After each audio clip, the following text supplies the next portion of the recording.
being curious, like, like assuming the best of your partner, right? So if your partner's being unsupportive for some reason, or you feel as though your partner is being unsupportive for some reason, right? Instead of assuming the worst, assume the best. Like there must be some reason that this is causing fear or anxiety or trouble somehow for them. And Yeah. how can I get to the root of what that is? So just really embracing that curiosity and then being willing to be vulnerable. Like, hey, when you come in the office and get so upset with me after I'm working so hard to make this thing work, it hurts me. Like it's Mm. hard for me. I'm trying to do this for my family. Like talk to me about why this is so, what is this resistance coming from, right? So curiosity, vulnerability, and then come up with a creative solution that both people can live with. Welcome to the Extraordinary Being Movement, where we inspire you to take action, influence you for change, and motivate you for success. Hi, I'm your host and coach, Len DeCarmine, tonight, and we have an explosive show this evening, which I'm so excited about. Is about how you can have it all: a strong marriage, a supportive family, and a super successful business. So let's not waste any more time. Let me introduce our guest for this evening, and that's Monica Tanner, who is married to her best friend, boss mom to 4 small human beings, a weekly podcaster herself. The podcast is called On the Brighter Side, Marriage for Entrepreneurs, and a relationship and intimacy sexpert. She understands entrepreneurship and marriage are hard, but they both take work, and she knows that you can do it. There are a lot of ups and downs, and sometimes it feels like it's just too much. But tonight, she will let us in on a little secret. Monica Tanner, welcome to the show. Thank you so much. I'm so excited to be here with you guys. Well, we greatly appreciate it. We've been looking forward to having you because I think this is a topic that true and dear to a lot of entrepreneurs where, you know, we kind of get in that struggle. We want to build these businesses, but our spouse or our partner wants us to have that stability of that 9 to 5 job so that they know that, that money is coming in to pay the bills and support our families and so forth. And I know I've dealt with that a lot throughout my life, going from job to job, but yet still having that entrepreneur spirit inside of me that I want this more than anything. But I'm always, back and forth trying to balance everything. So we want to definitely talk to you tonight about how to do that balance and so much more. But before we get going, we want to hear a little bit about your journey. How did you get started in this? What brought you to becoming this type of expert? Yeah, so I think that I've always been very, for lack of a better word, I'm just going to say obsessed with marriage. My parents divorced when I was 12 years old, and I feel like ever since that moment, I've kind of been a student of what makes a marriage strong and lasting. But also the coping mechanism I kind of developed at that young age was that I wanted to always be really good at things. Like I felt like I had to be the best at everything I did in order to kind of earn love, right? And Yeah. so I also developed a big curiosity about this question: what makes somebody successful? Like the definition of success, what is it, right? Mhm. And so I feel like those two questions have always been kind of omnipresent in everything that I've done. But so I went to college. I studied sociology and child development with the intention of getting my master's in social work. But before I could start that graduate program, my Prince Charming came in, swept me off my feet. We rode off into the sunset, got married, started our family. And so I kind of shelved that for a while, started raising my kids. We started a business together. So I totally understand being in business with your spouse. Okay. After I had my third child, I kind of hit rock bottom where I was like so overwhelmed by my responsibilities in the business, having two crazy toddlers running around the house, trying to nurse a newborn baby, keep the house clean, have dinner ready. Like I just was like that coping mechanism I told you about, being good at everything and handling it all. I couldn't do it. And so I kind of, hit this point where I was like, you either have to get me some help with some of this, or you've got to check me into a funny farm because I can't, I Right. can't do it. I can't do all of it, right? And so at that moment, we pulled me out of our business, and I did the stay-at-home mom thing for a little bit. And after just a little while, I kind of developed this kind of restlessness, this kind of desire to do something for myself. And so I started my own business, and kept continue to raise our children. Sure. After our fourth child went to school full time, I Mhm. decided it was time for me to grow up and like really do what I was passionate about. So I sold my business and went back to school to become a marriage and family counselor. Wow.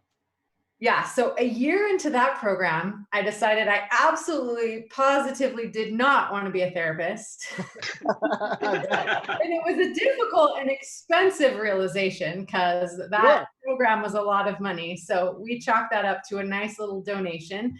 And I dropped out of school and I got really depressed because I was like, Mhm. dang it, I want to help people, but I don't want to help them when they're at their end of their rope. I want to help them to prevent them from getting there, right? Like I Mhm. want to help them so they don't end up in a counselor's office. Sure. But I was like, who's going to listen to me? I don't have any credentials. I have years of experience, but I don't know how to get my message out there into the world. And luckily, I don't know if you guys are familiar with Russell Brunson and ClickFunnels, but Yes. he Yes. happens to be my neighbor. Oh, wow. I had no idea who he was at the time, honestly. He was just a nice guy who lived around the corner who was checking on us. And I remember he was sitting on my couch and I was telling him this sob story about how I just had this message inside of me. I wanted to get out to the world. And he sat there on my couch and he was like, "You need to start a podcast." And I have no idea why I listened to him at the time, but Sure. I did. I did exactly what he told me to do. He sent me an email with like explicit instructions of what I needed to do to start a Mhm. podcast. And I did. I followed him to a T. A month later, started my podcast, and I started to explore with all of these guests that would Yeah. come on my show what makes a marriage strong and lasting, and what is the definition of success. And Mm. it took me several years, but I finally found my voice and zeroed in on my niche and Awesome. really figured out that I had this unique experience, this unique insight, and now all of these incredible gems of wisdom that I had collected over the years that I could really help at this intersection between entrepreneurship and marriage. Sure. So that's what I do, and I love it so much. No, I could definitely hear the passion in your voice about this. That after all those years of training, the schooling, and family life, you took all that experience and made it into something that can really help and benefit people, and that's absolutely amazing. So I wish you the best in this continuous endeavor that and keep changing lives, because that's what you're great at and that's what your gifts are for people. So that's awesome. So awesome that you're doing all this. And if Chris, you have a question? actually, I just want to say, like, because you mentioned something really I find really interesting. Because when I was in coaching, I kind of had it from the second direction. Because I was doing a lot of coaching, but what I found was that usually when people decide to do that work, do that grit, it's usually it's kind of already happened. Like the bad thing has already kind of happened, and that's why they're there. But what you said, I find very interesting, is that you want to get ahead of it. You want to teach people what they need to learn now, so that so 20 years in the future, I'm not trying to figure it out then. I already have it figured out. I don't have to run into these problems. I'd love for you to tell us more about that. How do you get ahead of this? Yeah. Well, so I find that in my own experience and then working with so many others, that what happens is entrepreneurship, like you said in the opening, it's a lot more risky than like a 9 to 5 job. There's a lot more ups and downs. There's Sure. a lot more opportunities for failure, but there's a lot more opportunities for just extreme growth as well. But a lot of people don't take into account the strain that puts on a relationship when somebody's like, head down focused on something entrepreneurial. It takes Mhm. a lot of time, it takes a lot of energy, a lot of financial resources, and a lot of frankly just experimentation. Like you're going to fail more times Yep. than you were expecting. But hopefully, you keep getting up and trying again. But that support system from home, that supportive spouse, a supportive family, that's so important. And so that's where I come in, and I've developed a series of strategies and skill sets and frameworks that I call sexpionage. So that's how I help people. I teach people how to navigate all of the challenges that arise when you're really working hard to build something both at home and in your business. So that's what it is. It's called sexpionage, and it's basically learning all the different levels of intimacy that are involved when you're trying to work together with another human being who sometimes is in the business but not necessarily. So they don't, a lot of times the spouse isn't entrepreneurial, and so isn't as big of a risk taker, and doesn't understand these huge kind of leaps of faith that the entrepreneur needs to make in order to be successful. So there's a lot of tug and pull, there's a lot of give and take, there's a lot of navigating these waters. So Yeah, how do you make a compass?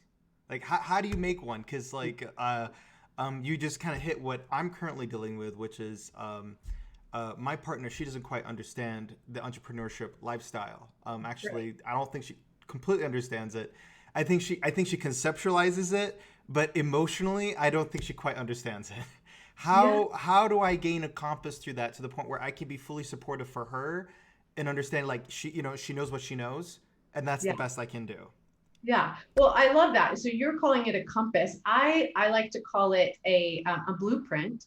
Mm. So the way I kind of look at it, the way I kind of maybe learned it and solidified it for myself it is you like if you see a house that you really love, right? You're driving through a neighborhood and you're like, I love that house. I would love to live in that house, right?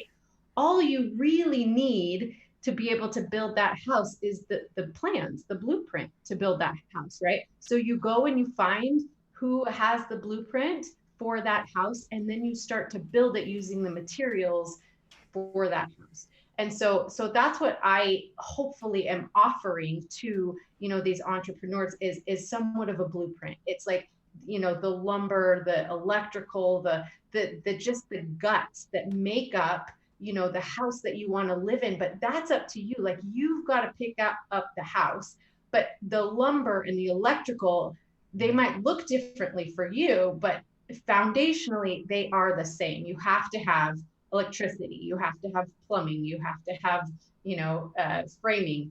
Those types of things are what I can teach you, but you have to put it and build it into the house that you